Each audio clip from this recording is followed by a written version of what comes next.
Nitong weekend, Ito ang naglabas nito, saksi. Ha? Ang saksi po, galit sa tambaluslus. Hindi, kasi sila talagang binabalita nila yung mga nangyayari na normally hindi nyo makikita sa mainstream media. Ang mainstream media namimili ng ibabalita. Ang saksi po hindi. Oh. Ganyan po. Ha? At ang abogado, nag-iisip. You know. nag-viral ang video at litrato ni Pangulong Ferdinand Marcos Jr. habang nasa Formula 1 Grand Prix sa Singapore. Kasama ni PB. Kita mo, yung magpinsan, no? Oh, magpinsan. Oh, ayan si Marcos at ayan si Speaker. Habang ang taas-taas ng presyo ng bigas natin. Oh. Hindi ito binalita. Meron silang balita ngayon, mamaya ipapakita ko sa inyo ng mainstream media, pero may excuse na sila Marcos dyan. Bakit sila nasa F1 Racing? Mamaya ipakita ko sa inyo. Pero dito muna tayo. Tingnan ninyo ang mga nag-e-enjoy na magpinsan. Si Marcos at si Romualdez. Ang saya-saya nyo no? Habang gutom ang Pilipino. Ayan ang presidente nyo. BBM ang kanyang pinsan na si House Speaker Martin Romualdez. Matatandaan na noong nakaraang taon ng Oktubre 2022 ay binatikos na rin ang Pangulo ng... Ganyan kakapal si Marcos. Binatikos na dati, inulit pa. Kapal mo. Idol mo si Katapang, si Kataps, kapal mo ang datingan. Dumalo sa nasabing karera kasamang anak at pinsan. Oh, ayan. Yan yung nakaraan na hindi ito ngayon. Baka sabihin fake news. Yan yung nakaraan. Oh. Kasama ang pinsan at yung kanyang anak. Maraming salamat, Raquel Bolesa.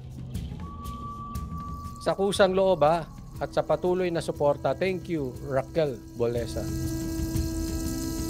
Kung saan ay di umano kinumpirma ng mga organizers na nasa eksklusibong F1 Paddock Club si... Oh, nasa eksklusibong F1 Paddock Club. Ayan, nandyan dyan.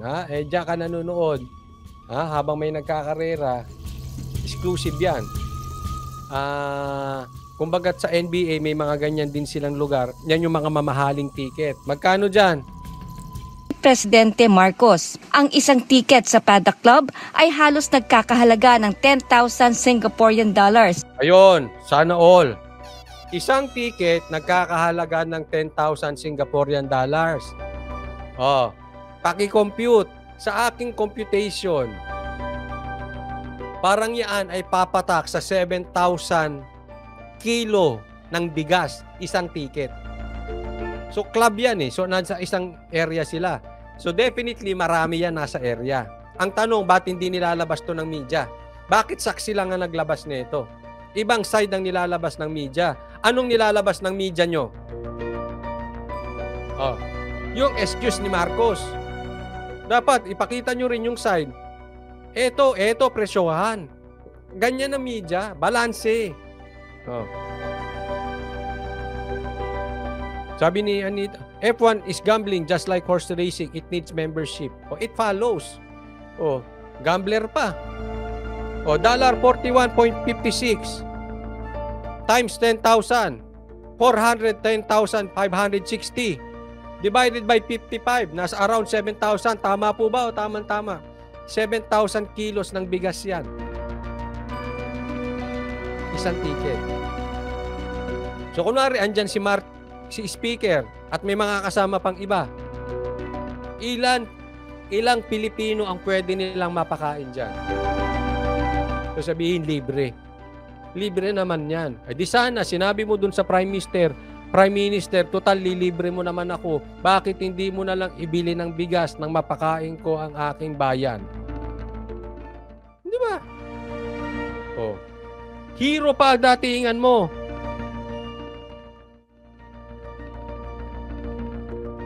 No, 420,000 daw. Oh. Presyo na ng big bike yan. Ilang bigas yan? Ilang kilo ng bigas yan? Di ba? Kung sinabi mo, yung ibibili ko ng ticket dahil hindi naman maganda sa isang presidente na ako I belong to a third world country, na ako naman ay nagkakaroon kami ng struggle, ng challenges dito sa bigas. Bakit hindi na lang natin, total gusto mo mag-imbita kasi yan ang alam kong palusot eh. Yang gagastusin dyan, ibili na lang ng bigas.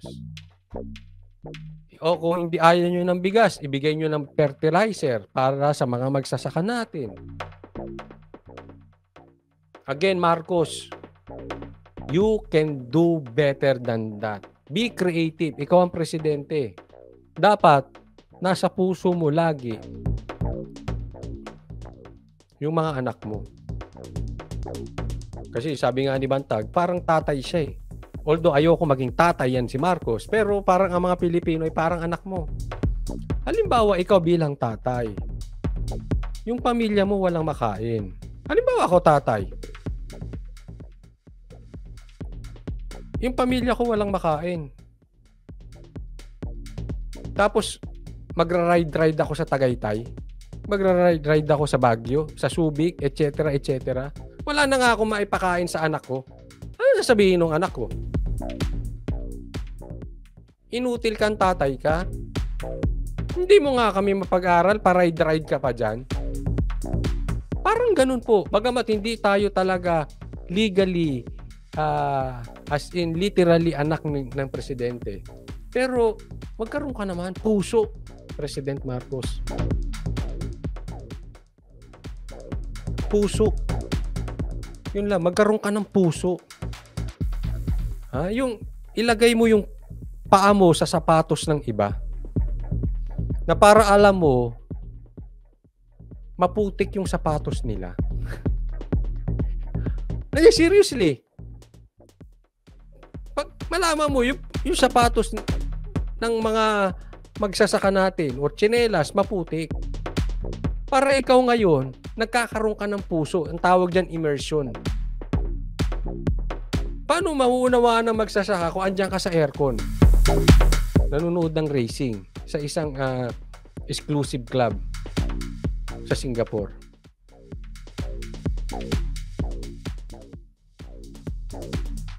Paano kung wala pa tong saksi? Hindi isisiwala tong mga ganyan? Mainstream media naman natin. Alading ano. Baba ka dyan sa pwesto mo nang maintindihan mo. Ako, I really suggest, Marcos, medyo humiwalay ka konti dun sa asawa mo. Hindi ko sinabing hiwalayan mo yung asawa mo. Pero paminsan-minsan, alis ka. Punta ka sa sakahan. Tingnan mo. Hindi lahat ng sinasabi mo theories. Kasi lahat ng sinasabi mo, Marcos, tanggapin mo man or hindi, para sa mata ng marami, especially sa magsasaka, lahat ng sinasabi mo patungkol sa agrikultura, theory. Theory. Sa isip lang. Ang tao po inuunawa sa puso. Hindi lang sa isip. Kasi mangyayari sa inyo, wala kang puso. Para sa 3 araw na hospitality package. Hospitality package pa. Eto, tanong ko sa inyo. Marcos, tanungin na rin kita. Kailan yung susunod na meeting mo sa Singapore na nagkakataon na naman na may racing? Tapos, hindi ibabalita lang pag may excuse na. Kailan? Kasi pattern po tinitingnan natin. And I'm pretty sure may kasunod pa ito. Makapalang mukha eh. Alam na nga biniray, inulit pa.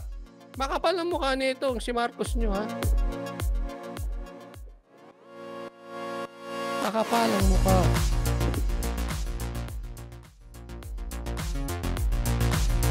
Baka nakakalimutan mo, presidente ka. Dapat inaalam mo rin paminsan-minsan ang iyong katayuan. Hindi lang dahil sa disbursement ng confidential fund na ikaw ay presidente. Presidente ka rin patungkol sa bigas. Unawain mo mga Pilipino. Bakit ganito na ang iyak? Ikaw ganyan pa. Sana last mo na yan. Pero I don't think so last na yan. Manunood pa yan. Manunood pa ng racing yan. Maniwala kayo sa akin. Matigas talaga eh. No, sabi ni Maria Luz, wag na siyang umuwi ng Pilipinas.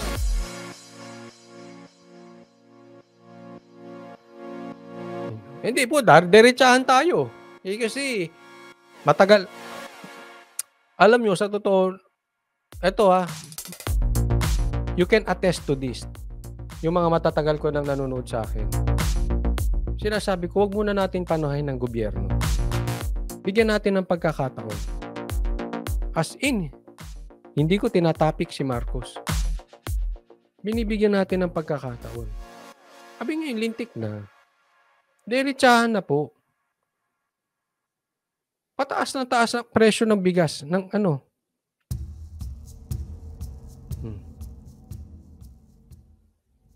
Pagka ito ay baby-babyhin mo pa at hindi mo sasabihan ng talagang realidad ng buhay at tayo ay matatakot, walang mangyayari. Walang dumidiretso sa kanyang vlogger eh. O di, totoo. Let's be frank here. Iilan po ang maiyagbols, diretsihin siya. Hindi ito'y tino eh. Hindi gagalaw.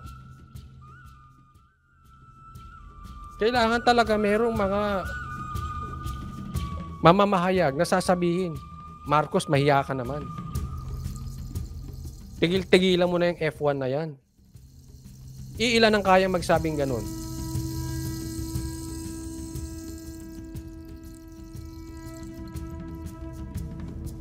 Walang mangyayari sa atin dito eh.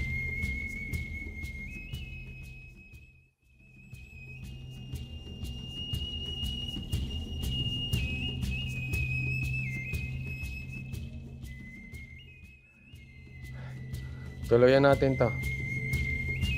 Para sa mga iba pang mga balita, mag-like, share at subscribe lamang. Pakisuportahan to Saksi. Guarantee ko sa inyo. Itong Saksi. Sana wag lang man sila magbago, no? But as of now, talaga ito, diretsahan. Hindi ito midyang bayaran ng Ensimada. Etong Saksi, hindi bayaran ng NMAX. Ilalabas nila at ilalabas. Hindi nakukuha yan sa NMAX.